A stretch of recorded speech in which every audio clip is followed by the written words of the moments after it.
오늘은 제단을 쌓으리니 그리하면 그치리라, 이런 제목으로 말씀을 나누겠습니다. 우리 예수님을 우리가 믿는다고 하는데, 믿는다 이 말은 신뢰하는 거죠. 우리가 정말 예수님을 신뢰한다면 어떤 현상이 생길까요? 정말 예수님을 신뢰하면, 정말 어떤 예수님을 신뢰하면 어떤 일이 있어도 기분이 괜찮습니다. 어떤 일이 발생해도 기분이 좋아요. 왜냐하면 믿는 구석이 있으니까. 사람은 뭔가 믿는 게 있으면, 믿는 구석이 있으면 어떤 일이 있어도 마음에 그렇게 동요하지 않습니다. 당장 어려워 보여도 어떻게 되겠지, 하나님께서 어떻게 하시겠지, 이런 이제 나름대로 믿는 게 있거든요. 그렇기 때문에 기분이 괜찮은 거죠. 여러분들 어떤 일이 있어도 기분이 괜찮으시기 바랍니다. 우리가 어떤 식으로 될지는 모르지만 하나님께서 어떻게 해주실 것이니까 그걸 믿고 그런 마음을 갖는 거예요. 제가 이번에 단기 선교 가서 직접 그곳에 있는 영혼들을 섬기면서도 느낀 게 많지만, 그 선교사님을 통해서 많은 걸 좀 배웠습니다. 그분의 그 감정, 그분의 체험담, 이런 걸 직접 들으니까 많은 걸 제가 배울 수 있었는데, 그분은 엔세나다에 이렇게 아무것도 없이 그냥 들어가셨어요. 거기서 헐벗은 아이들을 이렇게 섬기다가, 근데 모일 장소가 있어야 되니까 그물이 필요하잖아요. 근데 가정은 아무것도 없고, 이분은 이제 원칙이 재료비는 되지만 인건비는 없다, 이런 이제 원칙으로 건물을 세우는데, 일단 있는 돈으로 그냥 하나님께서 건물을 세우라 그래서 있는 돈 1,200불 가지고 그냥 재료를 사서 그냥 시작했습니다. 그러다 보니까 하나님께서 일할 사람들을 막 보내주시고, 그렇게 해서 그렇게 건축하는 것이 한두 번이 아니에요. 시작하면 하나님께서 다 채워주시고 사람도 보내주시고, 그런 걸 너무 많이 체험하다 보니까 지금도 여전히 빡빡하고 재정은 늘 그렇지만 전혀 이 재정에 대해서 걱정이 없다고 합니다. 하나님께서 알아서 채워주실 거니까. 그리고 자기도 부족하지만 이렇게 헌금이 들어오면 거기에서 꼭 10%는 다른 곳으로, 자기보다 더 힘든 곳에 이렇게 흘려보내고, 그렇게 하니까 이 재정적으로 하나님께서 다 필요할 때마다 어디서 모르게 알지도 못하는 사람에게서 이렇게 채워주시고 그런 걸 너무 많이 체험하다 보니까 더 이상 그런 데 대해서는 걱정이 없다, 그런 말씀을 하셨어요. 우리도 그런 믿음을 가졌으면 좋겠습니다. 우리가 주님을 믿는다 그러잖아요. 우리 정말 그분을 신뢰해서 어떤 일이 있어도 기분이 괜찮으시기 바랍니다. 항상 기분 좋게, 기분 기쁘게 사시길 바라요.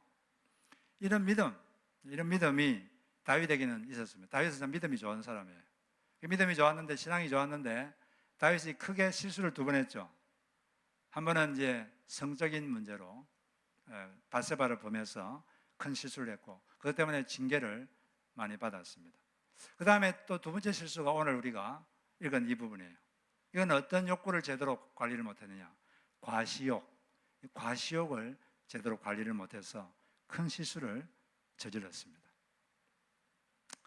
이 사람이 다 과시하고 싶은 마음이 있죠.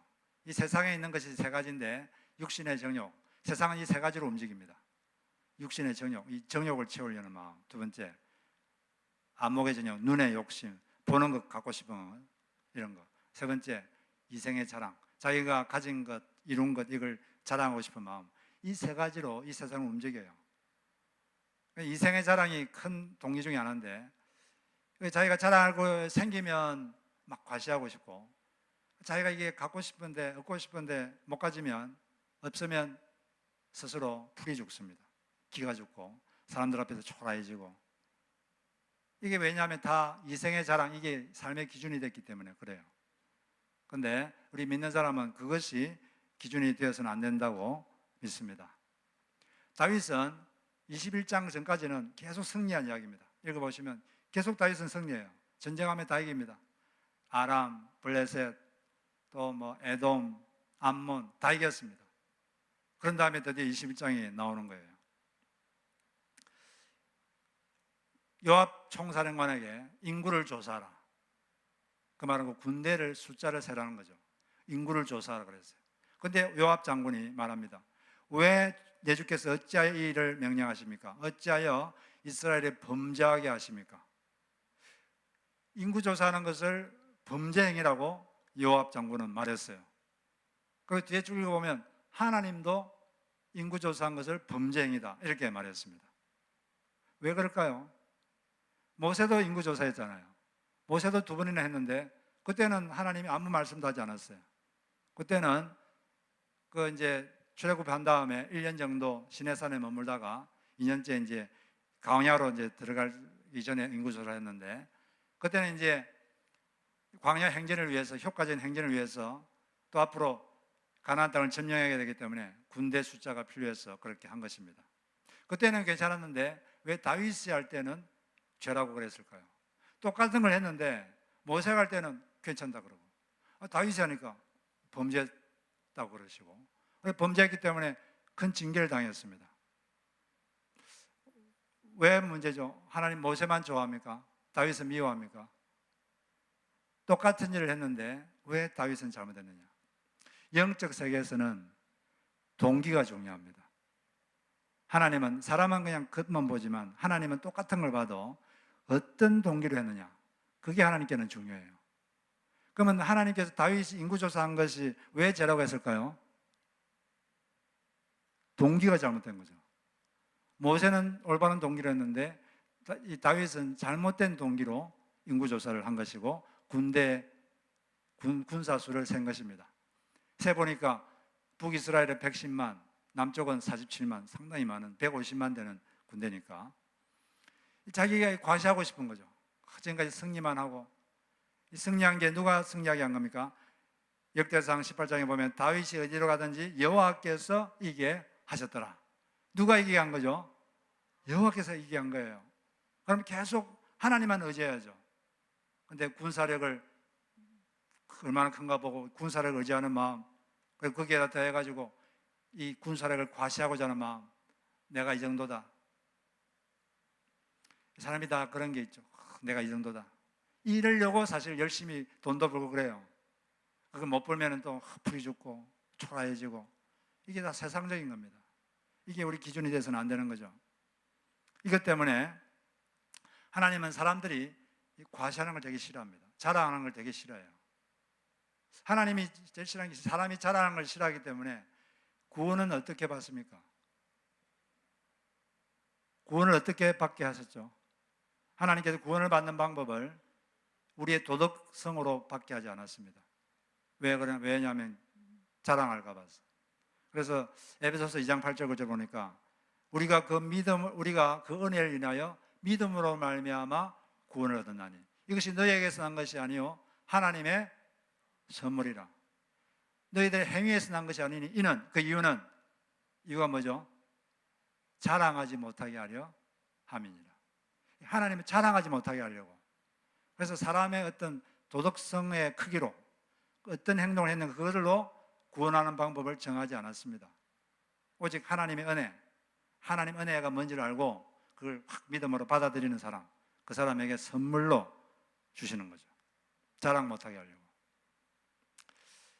우리는 그 자랑하려고 뭘 하려고 해도 안 되고 자랑할 만한 게 없다고 초라해서도 안 됩니다. 그건 하나님 앞에 아주 잘못된 거예요. 우리가 자랑할 것은 뭐만 자랑해야 됩니까? 무엇을 자랑해야 될까요? 누구든지 자랑하려거든 주님을 자랑하라. 고린도전서 1장 31절. 우리가 그리스도인이 자랑할 것은 예수 그리스도 그밖에 자랑할 게 없어요. 자랑하려면 주님만 자랑하라. 주님 안에서 자랑하라. 주 안에서 자랑하라. 이 말은 주님을 자랑하라 그런 말이에요. 주 안에서 자랑하라 이 말이 좀 어려운데 주님을 자랑하라 그런 뜻입니다. 주 예수가 얼마나 능력이 있는가, 그분이 얼마나 사랑이 많으신가, 그걸 자랑하는 거죠. 그리고 그 주 예수 그리스도 이 우주의 왕과 내가 개인적인 관계를 갖고 있다. 나는 그분을 개인적으로 안다. 그걸 자랑하는 겁니다. 그리고 그분의 성품이 어떤 것인지 그걸 자랑하는 거죠. 예레미야 9장 24절에도 여호와께서 이와 같이 말씀하시되 지혜로운 자는 그의 지혜를 자랑하지 말라. 용사는 그의 용맹을 자랑하지 말라. 부자는 그의 부함을 자랑하지 말라. 자랑하는 자는 이것으로 자랑할지니 곧 명철하여 나를 개인적으로 아는 것과 나 여호와는 사랑과 정의와 공의를 땅에 행하는 자인 줄 깨닫는 것이라. 나는 이 일을 기뻐하노라. 여호와의 말씀이니라. 하나님은 우리가 하나님을 개인적으로, 천지 창조주를 개인적으로 알고 있는 건 얼마나 대단한 겁니까? 내가 이 우주의 왕의 자식이다, 그런 자부심을 가지고, 그분은 사랑과 의와 진리를 행하시는 그런 성품 갖고 계시다, 그 성품을 깨달은 것, 그걸 자랑하는 것, 그걸 기뻐하십니다.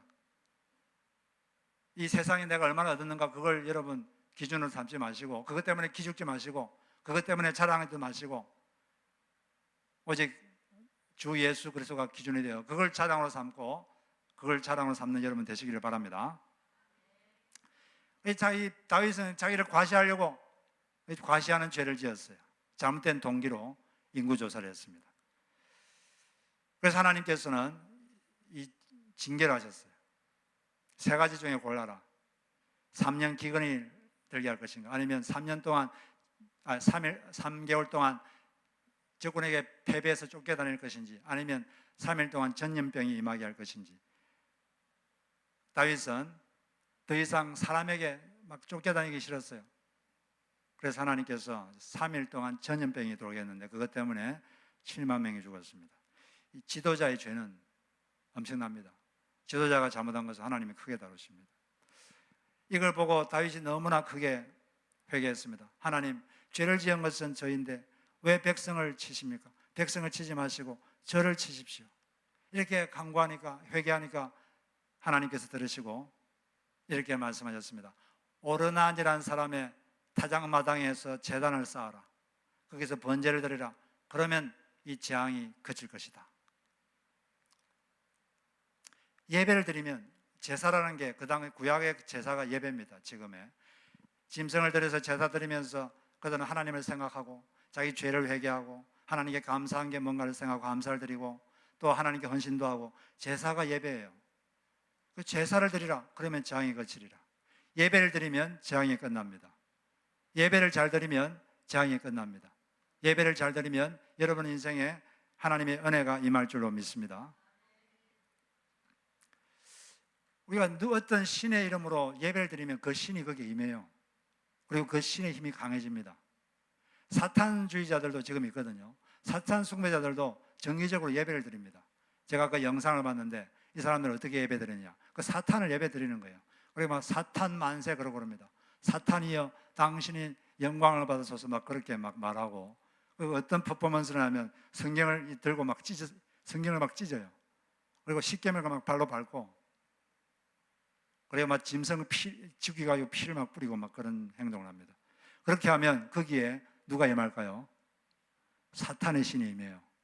사탄의 이름으로 모였기 때문에 거기 사탄이 임하고, 사탄을 추앙하기 때문에 사탄이 거기에 임해서 그들에게 사탄의 힘이 강해집니다. 그러면 우리는 여기 왜 모였죠? 주 예수 그리스도 이름으로 모였어요. 그럼 여기에 누가 임하겠습니까? 하나님이 임하십니다. 예수 그리스도가 임하시는 거예요. 그 예배는, 우리 예수님 이름으로 드리는 모든 예배는 하나님이 임재하십니다. 그렇기 때문에 우리가 예배를 드리면 영적 힘이 강해져요. 예배는 이게 그냥 우리는 모여서 아무것도 안 하는 것 같지만 보이지 않는 영적 세계에서는 이게 대단한 것입니다. 우리는 자주 모이기를 힘써야 돼요. 모이기를 힘써야 되고, 이 모일 때 영적 힘이 강해집니다. 알게 모르게 이 예배를 통해서 우리는 영적으로 강해지는 것이고, 예배를 안 드리고 예배를 대충 드리면 영적으로 힘이 없어집니다. 저희 교인 중에 어떤 분이 저희 교회 와서 예수를 처음 믿고 하는 말이, 주일날 예배 잘 드리고 목장 모임에서 자기 삶을 쉐어링하고 하면 일주일 동안 살아갈 영적 힘이 생긴다, 그런 말을 했어요. 그런데 팬데믹 기간 동안 그걸 못하니까, 그거 못하고 인터넷으로 예배 드리고 목장도 못하고 그러니까 힘이 쭉 빠져가지고 영적으로 살기가 힘들다, 그런 말씀을 한 적이 있었습니다. 예배 드리는 거 대단한 거예요. 예배 드릴 때 하나님께서 우리에게 임하시는 줄로 믿습니다. 근데 왜 주님께서, 하나님께서 그냥 다윗이 회개했으면 그냥 전염병을 거치게 하면 좋잖아요. 그런데 너가 번제를 드려라, 그러면 그때 재앙이 끝날 것이다. 왜 굳이 번제를 드려라 그랬을까요? 하나님 예배를 기뻐하니까. 하나님 우리가 예배 드리는 걸 기뻐하십니다. 우리가 예수 이름으로 모여서 모여가지고 드리는 이 예배를 되게 기뻐하세요. 그렇기 때문에 예배 드린 다음에 재앙이 끝나게 하신 것입니다. 우리가 왜 예배를 드립니까? 이유는 하나님이 그것을 기뻐하시니까. 그게 이유입니다.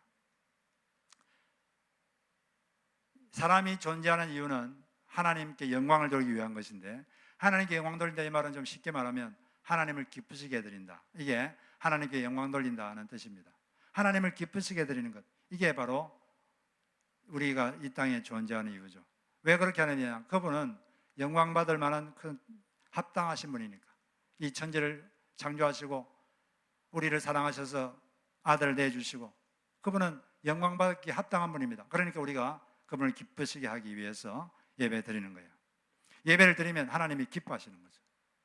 그 선교사님께서 이런 말씀하셨는데, 그분이 오래전에 이집트에 팀을 이끌고 단기 선교를 갔습니다.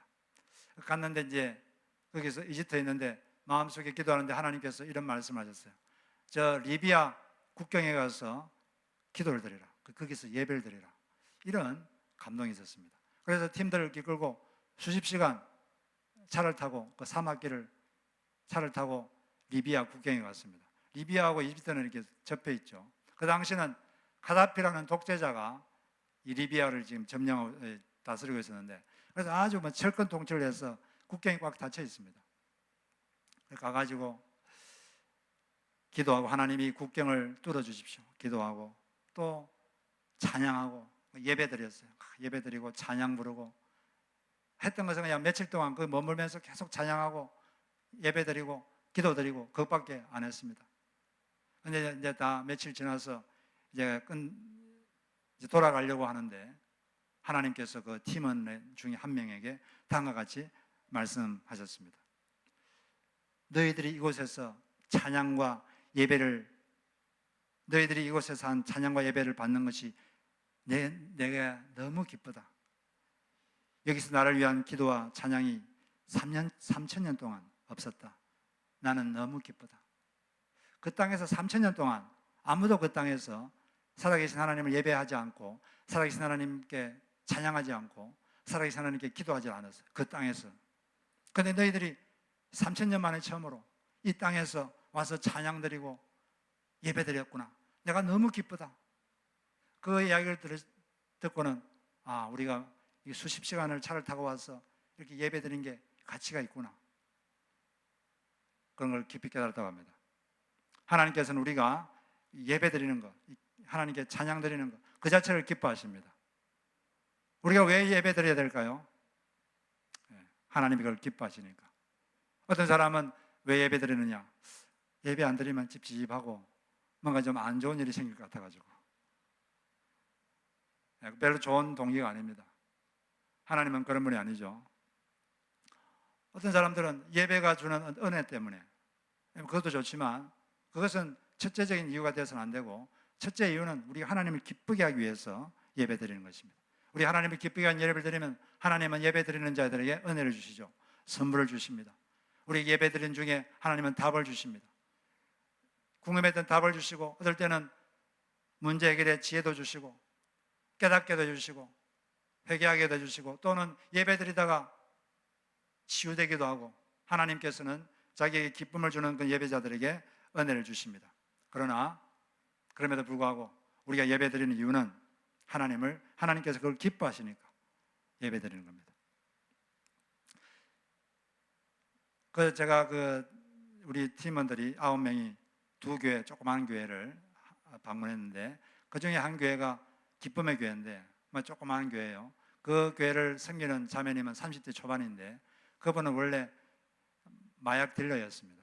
마약도 하고 마약 딜러도 하고 그런 분인데, 그런데 이 선교사를 만나가지고 예수님을 믿었어요.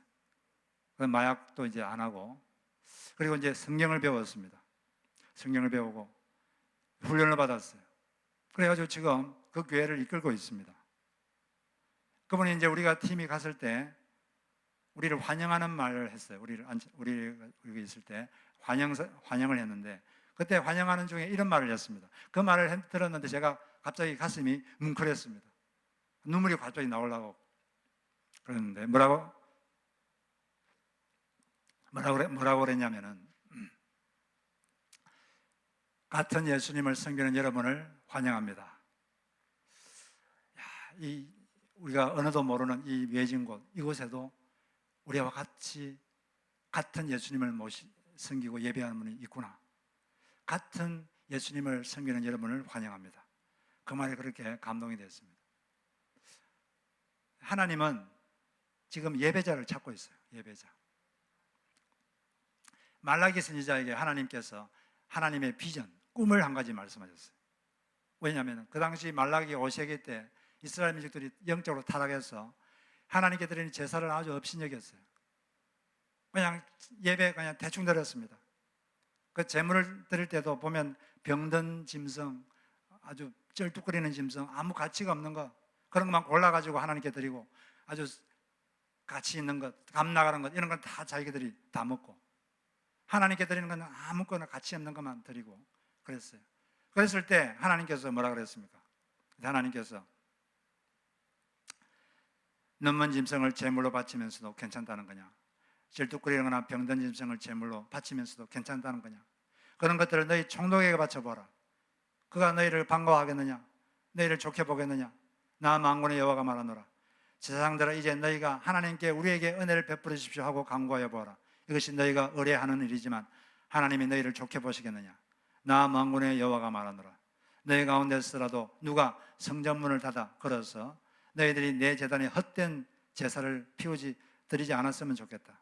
나는 너희들의 제사가 싫다. 나 만군의 여호와가 말하노라. 너희가 바치는 제물도 이제 나는 받지 않겠다. 이렇게 말씀하시고 나서 그 다음에 하나님의 꿈, 하나님의 비전을 발표하셨습니다. 그게 뭐냐면 11절에 해가 떠나는 곳으로부터 해가 지는 곳까지 내 이름이 이방 민족들 가운데서 높임을 받을 것이다. 곳곳마다 사람들이 내 이름으로 분향하며 깨끗한 제물을 바칠 것이다. 내 이름이 이방 민족들 가운데서 높임을 받을 것이기 때문이다. 나 만군의 여호와가 말하노라. 사람들이 그 하나님께 드리는 예배를 그냥 대충 생각하고 업신여기고 그렇게 했을 때 하나님은 꿈이 있었습니다. 내가 이방 민족들 중에서 참된 예배를 받겠다. 그들에게서 내가 예배자를 찾겠다. 이 선교하는 이유는 그곳에서 예배자를 만들기 위한 것입니다. 하나님을 모르고 헛된 것들을 숭배하면서 돈을 숭배하고 자아를 숭배하고 쾌락을 숭배하며 사는 그들에게 참된 하나님을 예배하는 자가 되라고 선교하는 거예요. 전도하는 이유도 그것입니다. 우리는 먼저 우리가 참된 예배자가 돼야 돼요. 여러분, 주일 예배 대충 드리지 마십시오. 값진 것을 드려서 예배 드리실 때 우리가 참 예배자가 되고, 우리가 참 예배자가 될 때 우리는 다른 사람들을 예배자로 만들 수 있다고 믿습니다. 그런 여러분 되시기를 바랍니다. 이제 하나님께서 다윗에게 오르난의 타작마당을 사서 그곳에서 번제를 드리라. 그래서 오르난에게 찾아갔습니다. 오르난은 이방인이에요. 여부스 민족. 가가지고 이 땅을 내게 팔아라. 내가 상당한 돈을 주겠다. 그때 시세가 얼마였냐면은 금 600세겔, 은 한 세겔이 4일치 임금이에요. 근데 은 한 세겔은 보다도 금 한 세겔은 15배 가치가 있습니다. 그러면 금 600세겔은 얼마냐면 36,000일 일한 값이에요. 그러니까 100년치 연봉입니다. 1년 연봉을 7만 불로 하면 100년치 연봉이니까 약 700만 불. 그때 이 오르난의 타작마당을 사기 위해서 다윗이 지불한 돈이 700만 불이에요. 연봉을 7만 불로 계산하면 10만 불 되면 1000만 불이 되고, 그래서 내가 돈 줄 테니까 이 땅을 팔아라. 그러니까 이 사람이 임금님 그냥 가지세요. 그냥 가지십시오. 번제물도 그냥 가지시고 땔감도 제가 그냥 드리겠습니다. 그냥 가지십시오. 그렇게 말했을 때 여러분 같으면 어떻게 하겠습니까? 이 땅을 제대로 값을 주고 살려면 600만 불 줘야 돼요. 1000만 불 줘야 됩니다. 근데 그냥 가지라 그럽니다. 근데 그때 다윗은 우리가 꼭 기억해야 될 말을 합니다. 내가 값없이는 제사를 드리지 아니하리라. 내가 값을 치르지 않고는, 내가 대가를 지불하지 않고는 하나님께 예배드리지 않겠다. 나는 대가를 지불하고 하나님께 예배드리겠다. 나는 손해를 보고 하나님께 예배를 드리겠다 하고 돈을 600만 달러 지불하고 그 타작마당을 사서 거기서 번제를 드렸습니다. 바로 그 장소에 솔로몬 성전이 들어섰고, 바로 그곳에서 2000년 후에 예수님께서 십자가에 못 박혀 돌아가셨어요. 바로 그 장소가 지금의 옛날의 모리아산, 아브라함이 이삭을 죽이려 했던 그 장소, 그것이 바로 성전이 있었던 곳이고, 그곳에서 예수님이 돌아가셨습니다. 다윗이 번제를 드리자 말자 자기 죄 때문에 생긴 재앙이 다 끝났듯이 예수께서 값을 치르시고 그곳에서 자기 몸을 제물로 드리자 인류의 재앙이 끝났습니다. 인류의 재앙이 끝나고 우리 죄가 용서받고 된 거죠. 그러다 예수님께서 값을 치르셨기 때문입니다. 올바른 신앙은 값을 치르는 신앙이에요. 대가를 지불하는 신앙. 예수님께서 말씀하셨습니다. 나를 따라오려면 자기 십자가를 지고 나를 따르라. 그 말은 각자가 지불해야 될 대가를 지불하고 신앙생활 하라는 거죠. 우리 각자가 주님을 따르기 위해서 지불해야 될 대가가 있습니다. 나는 대가를 지불하지 않고 주님을 따르겠다. 그 말은 나는 입을 벌리지 않고 음식을 먹겠다. 그런 말과 마찬가지예요. 우리에게는 지불해야 될 대가가 있습니다. 대가란 말은 손해보는 거죠. 예배 드리기 위해서도 여러분이 지불해야 될 대가가 있습니다. 어떤 사람들은 오후 1시에 예배 드리는 게 좋다는 분도 계세요. 오전에 푹 쉬다가 예배 드리는 게 참 좋다. 어떤 사람들은 시간이 좀 그렇다. 그러면 어떻게 되겠습니까? 시간이 그러니까 예배 드리지 말고. 그게 아니죠. 대가를 지불하고 예배를 드리는 거죠. 자기 시간적 손해를 보고 예배 드리는 것입니다. 그게 바로 대가를 지불하고 하나님을 섬기는 것이죠. 대가를 지불하는 신앙, 그 신앙이 올바른 신앙인 줄로 믿습니다. 너의 십자가를 지고 나를 따르라. 우리가 주님을 따르는데 여러분 손해볼 게 있다면 손해를 보십시오. 대가를 치르십시오. 내가 손해 안 봐야지. 그런 생각하면 안 됩니다. 시간적 손해를 보시고 물질적 손해도 보시고 또 자존심도 좀 짓밟혀야 되면 짓밟히시고, 그게 바로 올바른 신앙입니다. 예수님이 그렇게 사셨고 다윗도 그렇게 살았고 우리에게도 그렇게 살라고 하셨습니다. 대가를 지불하고 예배드리고 대가를 지불하고 주님을 따를 때 우리를 통해서 주님의 역사가 일어날 줄로 믿습니다. 오늘 우리 말씀처럼 영적 세계는 동기가 중요해요. 똑같은 행동을 해도 하나님 우리 마음을 보십니다. Pure heart, 순수한 신앙, 순수한 사랑, 순수한 믿음으로 우리 주님께 나가야 되겠습니다. 하나님께 우리 앞에서 과시하지 말고 주님만 과시하는 우리가 되어야 되겠습니다.